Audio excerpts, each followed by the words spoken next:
Today we will discuss some topics that have been going on, such as Skino drags on the whole entire DMV, Forest Creek security guard snaps and shoots a Forest Creek thug, and we will also get into DC girl killed after hit and run. The first topic we will get into is DC girl killed after hit and run. Recently, a tragic story would break of a DC girl being killed right at her front door on South Capitol Street after she would cross the street early Saturday morning. And as she would cross the street, a Nissan SUV would strike the girl, killing her. Police would later find the Nissan SUV abandoned. Devastating. Woman killed by hit-and-run driver in Southeast DC, family members say. Despite the presence of a speed camera, drivers regularly exceed the posted 30 miles per hour speed limit and run the red light in the area Ayanna Brown was killed. Ayanna Keila Brown was crossing the 4300 block of South Capitol Street early Saturday morning, just steps from her front door, when the driver of an SUV struck and killed her. The driver kept going, then abandoned the vehicle, a 2009 Nissan Rogue. The SUV was found abandoned nearby. Imagine that was your daughter, your sister, if that was your mother, your aunt, said her brother Amari Brown. You know, put yourself in my shoes, how much I'm hurting right now. I can't even begin to describe how I feel when it comes to this because that was my other half, and you took that from me. He says half his heart is gone, the part that belonged to his sister. The 20-year-old was returning home from being with friends just after 3 a.m. Saturday. Amari Brown says the collision took the life of a young woman who had big plans, completing training to become an apartment manager and starting her own business someday. She was a loyal protector of her family and friends. At times when I didn't have words to speak for myself, times where I didn't have the strength to, stand up for myself, my sister, you would think because I'm her brother. I'm her protector. She protected me, her brother said. A memorial to Ayanna Brown is now at the spot where she was killed. Family members say, despite the presence of a speed camera, drivers regularly exceed the posted 30 miles per hour speed limit and run the red light. Friends are trying to draw attention to this as they grieve the loss of a young woman loved by many people. This is devastating, said her godsister, Jannie Williams. I really can't. I can't speak because it's just crazy. She didn't deserve it, and it's just unbearable. The streets would react. It's just unbearable. She was only 20 years old. She had so much life in her. She has so much to accomplish. Tonight, heartbreak for a local family. A hit-and-run driver killed a young woman just steps from her front door. Ayanna Brown was crossing South Capitol Street early Saturday morning when the driver of an SUV hit her and kept going. Tonight, News 4's Jackie Benson spoke with her brother, who says his family is devastated that the young woman they love was left to die in the street. Imagine if that was your daughter, if that was your sister, if that was your mother, your aunt, put yourself in my shoes, how much I'm hurting right now. I can't even begin to describe what I feel when it comes to this because that was my other half, and you took that from me. Amari Brown says half his heart is gone, the part that belonged to his sister, Ayanna Keila Brown. The 20-year-old was returning home from being with friends just after 3 Saturday morning. She began crossing the 4300 block of South Capitol Street Southeast inside of her front door when the driver of a 2009 Nissan Rogue hit her and kept going. The SUV was found abandoned nearby. Brown says the collision took the life of a young woman who had big plans, completing training to become an apartment manager and starting her own business someday. A loyal protector of her family and friends. In times when I didn't have words to speak for myself, times that I didn't have the strength to, stand up for myself, my sister, you would think because I'm her brother, I'm her protector. She protected me. A memorial to Ayanna is now at the spot where she was killed. Family members say despite the presence of a speed camera, drivers regularly exceed the posted 30 miles per hour speed limit and run the red light. Friends are trying to draw attention to this as they grieve the loss of a young woman loved by many. It's devastating. I can't speak because it's just crazy, She didn't deserve it, and it's just unbearable. The D.C. Police Department's major crash unit is investigating. They want to hear from anyone who knows who was behind the wheel of that car. In Southeast Washington, Jackie Benson, News 4.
The next topic we will get into is Forest Creek security guard shoots thug.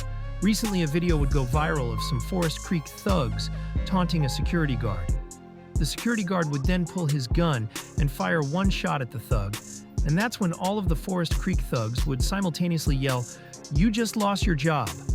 The Prince George's County Police Department's Gun Crimes Unit charged an armed private security guard in connection with a non-contact shooting on Wednesday. The suspect is 29-year-old John Mouse Ill of Middle River, Maryland. On October 8, 2025, at approximately 4:15 p.m., patrol officers responded to a parking lot in the 3300 block of Walters Lane in Forestville. Officers spoke with the security guard on the scene, who indicated he fired one shot toward a man during a dispute. The man was not struck and had left the scene before patrol officers arrived. Investigators continue to work to positively identify the man. The preliminary investigation revealed the suspect is employed by a private security guard company. He is not a Prince George's County police officer or officer with any municipal police department. Moss is charged with one count of reckless endangerment. Do you think the security guard did the right thing? Or was this a very dumb decision? The streets would react.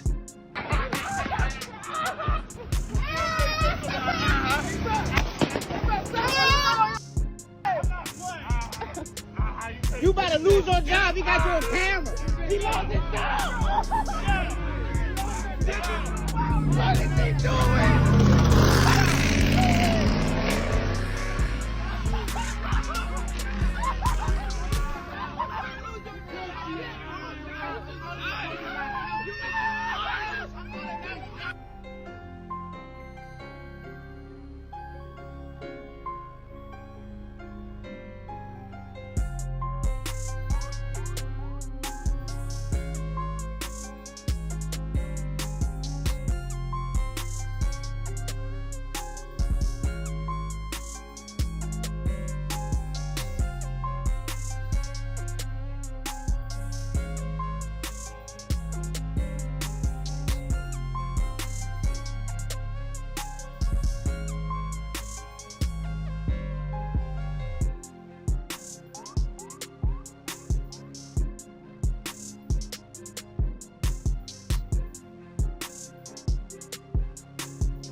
And for the last topic, we will discuss Skino drags on the entire DMV. Recently, Skino would finally drop his highly anticipated single titled, "Is You Good Mud?" And the streets would go berserk over this new Skino music, getting his music video to almost 1,000 upvotes, and people would make multiple posts about Skino. It's like, DC always have they villain hood before Cruddy Murda got locked. The whole D was hating the Cruddy. Now Skino got the whole DC against him. That's all I see is the ate this and that down this damn timeline. Setting my parlay, gone by Monday, more than 97.5 rounds dropped. Who putting the personal parlays? Skino just kirked Slim. He dragging like shit. I thought he was going crop that one part out. The video since it got leaked, guess not this joint, def bout to go up. I hate to say, but after the way Skeen just came on dat, you good mud, I don't see him making it out of 2025. Shid for real, not even past Halloween. He got to dragging like shit on that song, especially at the end. But that autopsy photo and all the hoods he dissed on dat, Jaint most likely just sealed his fate. Do you think this is one of the most disrespectful songs in DC history? That's the end of this video. Like, comment, subscribe.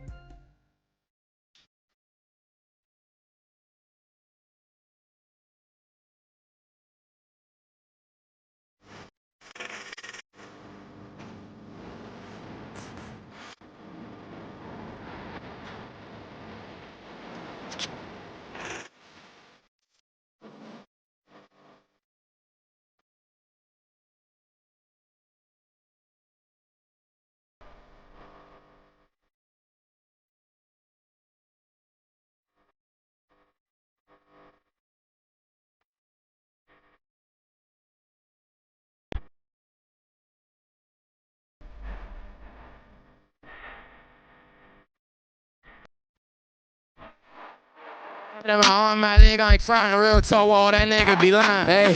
Hey, I'm the real wop, all this hoes be all this hoes got left to snap the file, they know that shit be dragging. Why that freak that nigga, leak that smoke, no feet, that nigga deep right on daddy, big boy daddy, DCI 705. Nigga, we sat on 5. Hold on, gang, bro. I'm from uptown, nigga. I'm not even on no street shit, but why you gotta say f me, bro?